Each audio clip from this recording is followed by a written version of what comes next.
Okay, everyone. We did the official reaction, the live reaction to the new Spider-Man No Way Home trailer last night. And now I'm going to go through and do a sort of play-by-play breakdown of the trailer.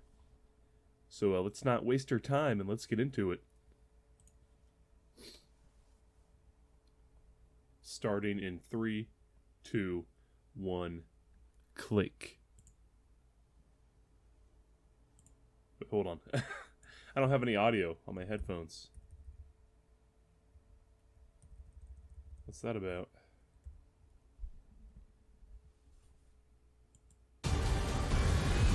Okay, now it's too loud.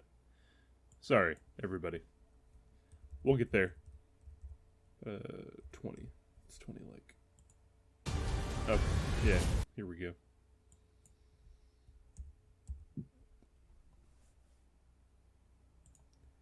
Yeah, so we get these action shots to start off with, but we see it all later, so I'm not going to pause right now. Ever since I got bit by that spider, I've only had 1 week. Okay, I know it was kind of a given, because every Spider-Man gets bit by a spider, but I think that's the first time Tom Holland's Spider-Man has mentioned getting bit by a spider. I don't think he mentioned it in Civil War, Homecoming, Far From Home, Endgame, Infinity War. I don't think he's mentioned it in any other movie he's been in. So it's kind of cool to see him finally talk about it. Where my life has felt normal. That was when you found out. He's of course referring back to the trip they did in Far From Home.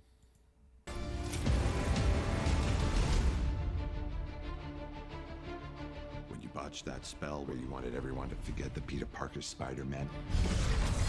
Okay, so people said Doctor Strange was acting weird in the first teaser trailer, and I never really jumped on board with that. But he's still seeming kind of weird here. He just blamed the spell failing entirely on Peter. He said, when you botched the spell to make everybody forget that Peter Parker is Spider-Man. That's kind of weird, you know? Why is he just blaming it entirely on Peter still? It's clear there's been some kind of time jump here. Also, I don't know if it was just something was off with his acting there, but his voice sounded weird. I know Benedict isn't he's not actually from New York or anything, so his New York accent might be a little off, but it was really thick at the end there. Doctor Strange sounded quite a bit different than I've ever heard him sound.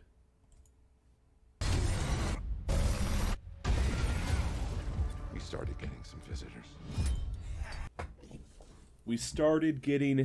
visitors. So it sounds like after the spell went wrong, things didn't immediately go bad. It's not like spell goes wrong, people are blowing up the bridge. You know, it seems like stuff has happened more slowly. I think that might also imply that they're getting visitors that aren't related to Spider-Man. I could see him finishing that line with, we've been getting visitors, and now we're getting visitors that are looking for Spider-Man. I don't know. Pumpkin bomb. From every... There was our first full shot of Green Goblin. universe. From every universe. Obviously, that's not the full line. We've got Electro coming up here.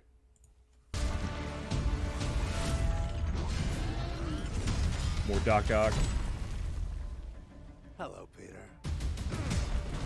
God, this is so cool.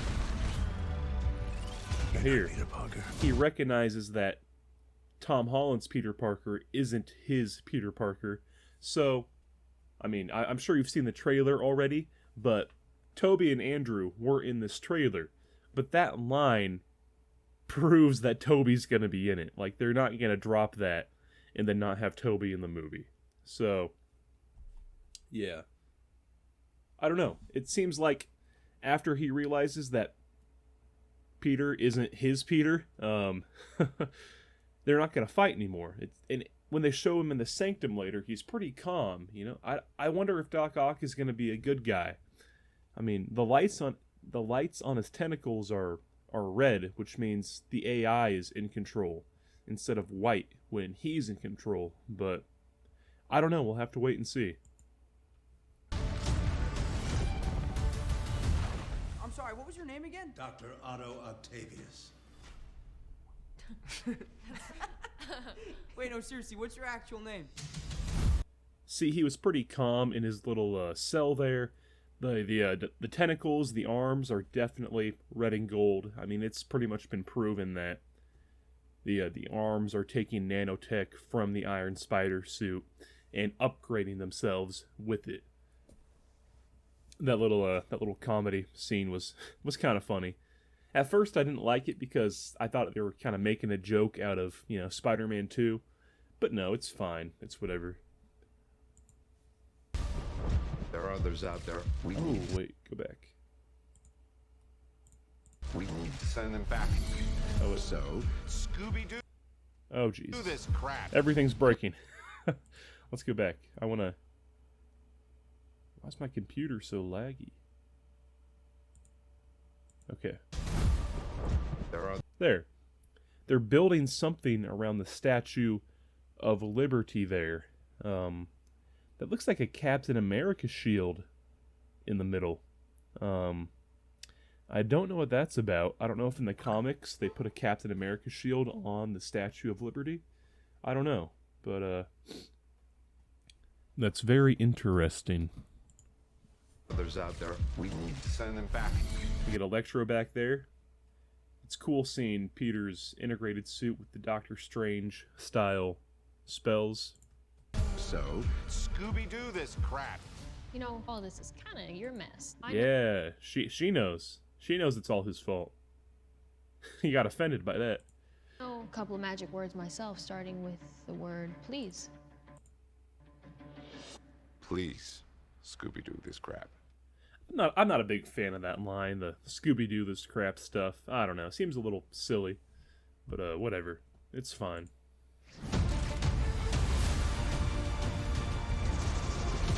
You're flying out into the darkness to fight ghosts. What do you mean? You are flying out into the darkness to fight ghosts. It seems like Doc Ock recognizes or realizes that all of these people, all of these villains that have been brought in, died in their own worlds.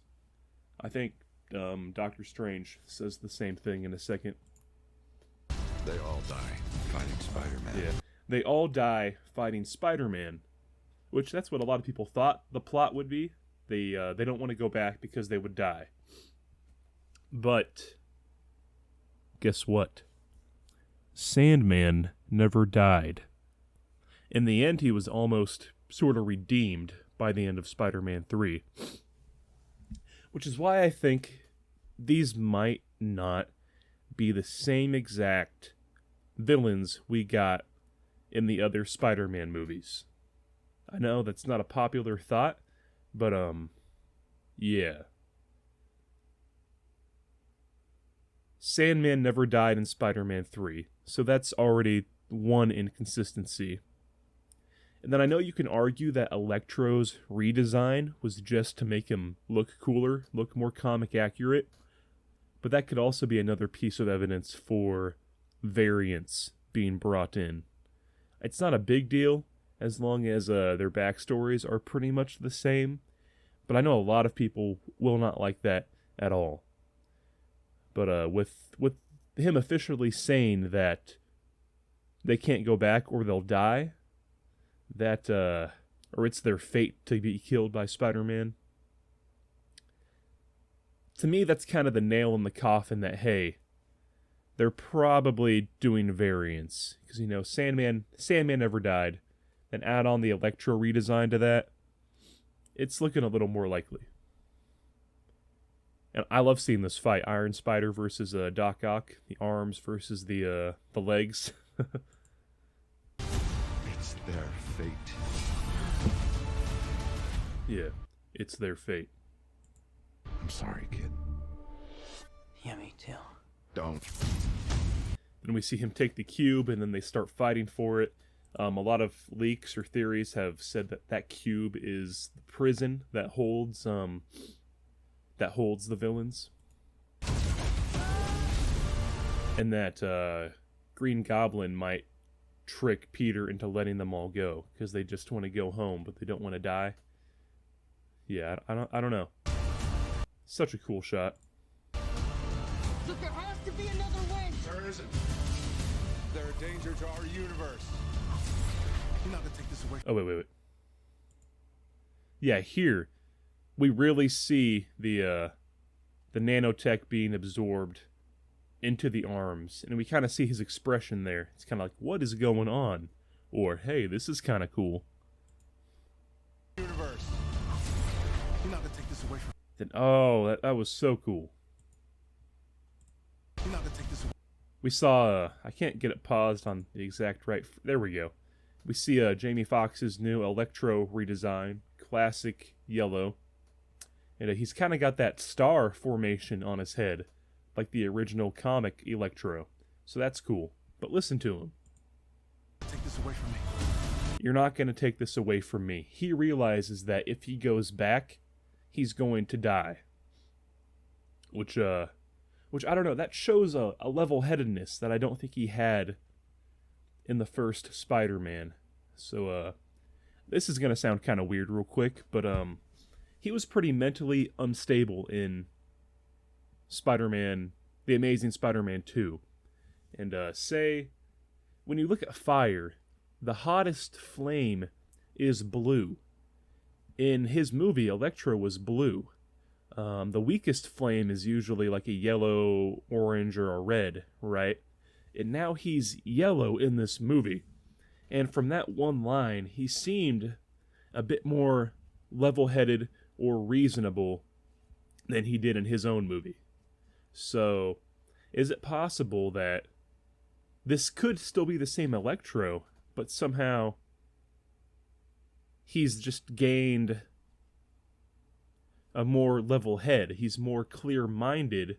He's less chaotic inside. So therefore, his flame, so to speak, has cooled down from blue to yellow. I don't know. Obviously,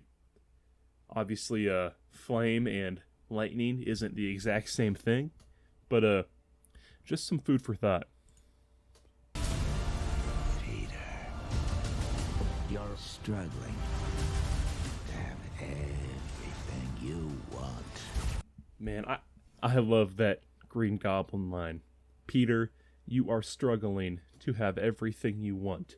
It does seem like Green Goblin is going to be the more, stereotypical or just main villain.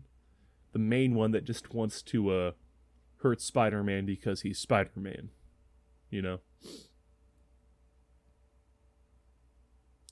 All the other ones kind of have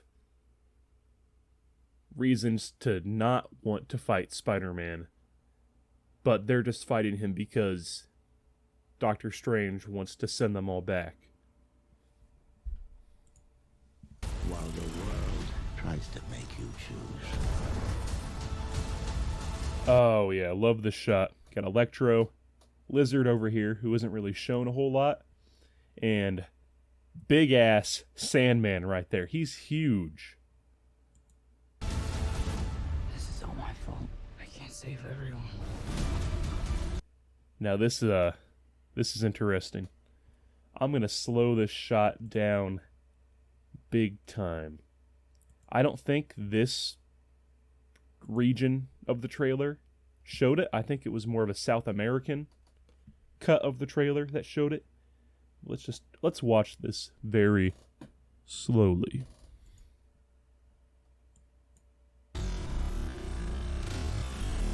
Okay, look at this, man. Lizard, he wasn't even aiming for Tom Holland up there. He wasn't even trying, And then I guess maybe Sandman's looking at him. It's hard to tell what Electro is doing here.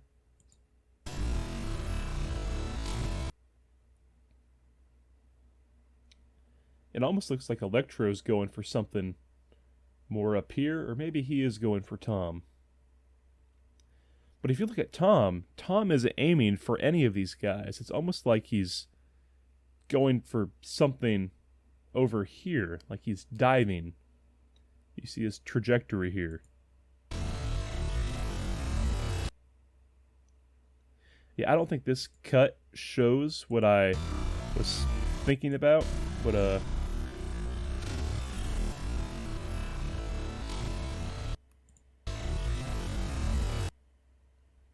yeah, there's a different cut of the trailer out there that shows Lizard in that moment getting hit by something, and you see his head like swing really far to his left. But there's nothing there. And that combined with everybody having a weird trajectory in that shot, to me that proves the other two Spider-Men, Andrew Garfield and Tobey Maguire, are both in that shot, and they've just been digitally removed. So you'll have this cool shot of 3 Spider-Men versus 3 villains, while Doc Ock and Green Goblin are out doing something else. Who knows? Maybe they're fighting each other because Doc Ock's a good guy. I have no idea.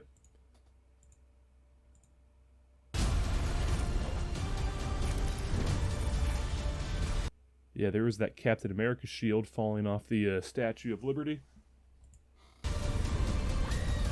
Then we have that shot there.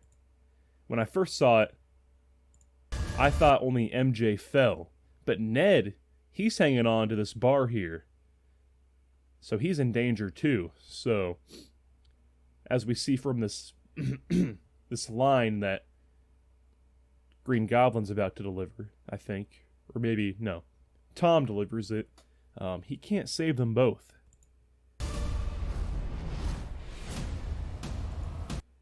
That was the line he had just delivered. He can't save everybody.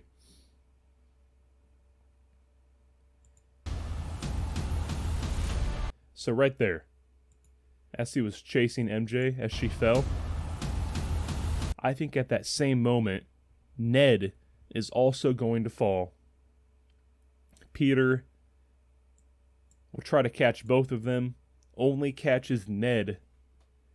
And as soon as Zendaya is about to hit the ground, I think Andrew Garfield's Spider-Man is going to swoop in and grab her and save her to kind of redeem himself for who died in his movie. Was it Gwen Stacy? She fell and died.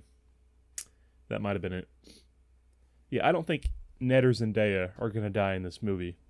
I think the death that people keep talking about is going to either be Aunt May or Happy Hogan. Maybe both. Happy dying would be another good step in removing Peter Parker from Iron Man. But also, I think Aunt May would be a very emotional death as well. I think it's fair to say they both might die. I think that would probably be the best route they could go. Such a good trailer, man. What's happening? They're starting to come Yeah. through, and I can't stop them. So the multiverse is collapsing and he can't stop it. He says they're starting to come through and he can't stop them. And a lot of people are taking that as specific certain individuals are starting to come through. I don't think he's talking about that. I don't think it's just Andrew Garfield or Tobey Maguire or Venom or Morbius like on their own. I think it's tons of people coming through. I think this is where all of the Fox characters, the other Spider-Man, Venom, Morbius, I think this is where everybody comes through. And then that helps lead into Multiverse of Madness. But of course, the only couple that might have an influence on this movie we're watching in December would be Tobey Maguire, Andrew Garfield, and Venom. I still stand by, we're probably getting, to some extent, both Venoms, Tom Hardy and Topher Grace. Cool shot, too, him standing up on the torch here. To December 17th, exclusively in movie theaters. But Tickets yeah. on sale November 29th. December Spider 17th, Monday. baby. That's a good trailer. So, I jotted down some bullet points last night. Villains taken from the moment of their death. That's confirmed. Green Goblin had 2 costumes, if you noticed. Let's go back to the very beginning here. There. That. Can I catch that? That's a very new Goblin-esque costume, like from Spider-Man 3. But it's not him. As I understand it, James Franco is currently in some hot water, and Disney won't touch him with a 10-foot pole. So, I think that's just Willem Dafoe still in the redesigned costume we saw leaked a couple weeks ago. I'll see if I can bring that up on screen here. But yeah, I think that's just his redesigned costume. Now, there is a question to be raised that is, are we getting multiple variants of the same character and actor?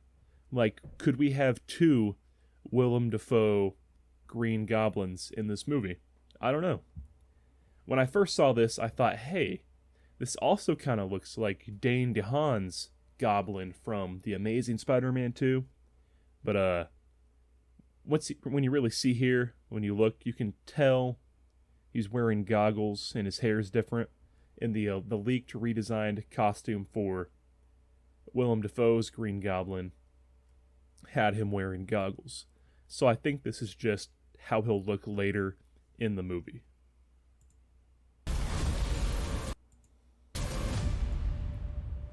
No Toby or Andrew yet. That's it's true, but we can kind of see where they got edited out. The possibility of the villains being variants is more likely with the whole Sandman and Electro stuff.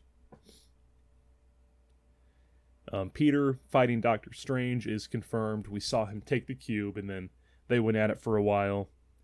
Ned and MJ were both in danger there, so Peter will have to choose who to save, and I think one of the other Spider-Men will save the other.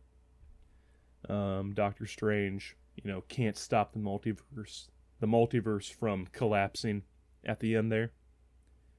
But yeah, that's about it. That's all I really saw. I didn't really do a deep dive for Easter eggs. I just kind of went surface level on everything. But that's about it. Thank you for watching. My apologies if I sound kind of weird right now. I just woke up. I'm a bit stuffy. Yeah. But yeah, thank you so much for watching. If you haven't already, please drop a like, maybe subscribe. I'm really getting on this No Way Home stuff.